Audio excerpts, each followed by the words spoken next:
有查甫民众表示讲，伫台北捷运的中山站，拢会撞到这查甫的青训人来甲问讲，敢要去酒店上班无？即摆这警方也甲业者警告，也强调讲，这休热期间，少年人拢会来遮踅街，因也会加强巡逻。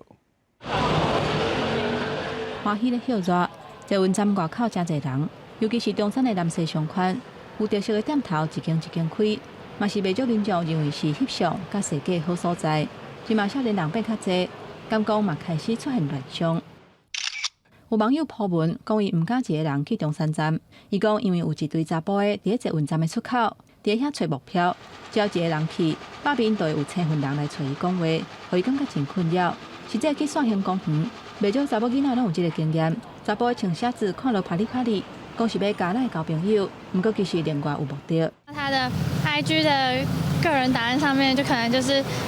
就在说明说他就是在找那种娱乐经济啊什么之类的，对，然后不然就是问说你现在有没有工作，然后问有没有兴趣打工。超级不舒服。就是有一个人，就是他从捷运站的门口就直接跟着我跟到闸门那边，他就问说有没有兴趣来当他们公关。我没有上诉。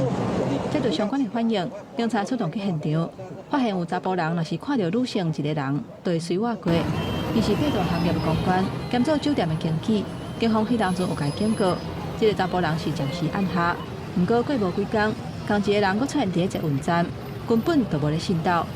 此类搭讪，经常多数为酒店公关从业人员，针对相关业者予以告诫。警方本来无在场，八大行业的人员就又佫开始伫遐找下手的目标，造成骚扰的乱象。目前敢来当靠加强巡逻。因为这款行为，毋但要辨识身份真无简单，连社会特殊医护法拢规定，无缘无故甲别人缀条条，结果劝导毋听才会当罚，搁较毋免讲是伫路面找人讲话，